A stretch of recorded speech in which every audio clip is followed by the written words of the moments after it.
ভারতের রাজধানী নয়াদিল্লির যন্তর মন্তরে সদ্য গঠিত ককরোচ জনতা পার্টির বিক্ষোভ সমাবেশ ঘিরে দেশজুড়ে তুমুল বিতর্ক ও আলোচনা শুরু হয়েছে। তবে আন্দোলনের মূল দাবির চেয়ে সংগঠনটিকে ঘিরে তৈরি হওয়া রাজনৈতিক সমীকরণ ও সামাজিক মাধ্যমের কন্টেন্টই এখন মূল আলোচনার কেন্দ্রবিন্দু। এদিকে বিভিন্ন সামাজিক ও ধর্মীয় মহল থেকে মুসলিম তরুণদের এই আন্দোলন থেকে দূরে থাকার পরামর্শ দেওয়া হচ্ছে বলে দাবি করে বেশ কয়েকটি ভারতীয় গণমাধ্যম। ৬ বছর আগের নাগরিকত্ব সংশোধনী আইন বিরোধী আন্দোলনের তিক্ত অভিজ্ঞতা এবং পরবর্তী সহিংসতার কথা মাথায় রেখেই হোয়াটসঅ্যাপ, মসজিদ ও সামাজিক মাধ্যমের পোস্টের সাহায্যে এই সতর্কবার্তা ছড়ানো হচ্ছে বলে জানা গেছে। বলা হচ্ছে, একটি আন্দোলন কয়েক ঘন্টায় স্থায়ী হতে পারে, কিন্তু এর সম্ভাব্য পরিণতি অনেকের জীবনে বছরের পর বছর প্রভাব ফেলতে পারে।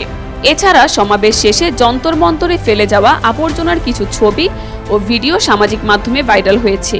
এ নিয়ে প্রশ্ন উঠেছে, আন্দোলনের মূল দাবি থেকে জনদৃষ্টি সরাতে কি উদ্দেশ্য প্রণোদিতভাবে এই নেতিবাচক দৃশ্যগুলো প্রচার করা হচ্ছে, নাকি এটিই বাস্তব চিত্র? বিতর্কের বাইরেও আন্দোলনটিকে ঘিরে ভারতের তরুণদের মধ্যে এক ধরনের বাণিজ্যিক ও সাংস্কৃতিক প্রবণতা দেখা যাচ্ছে।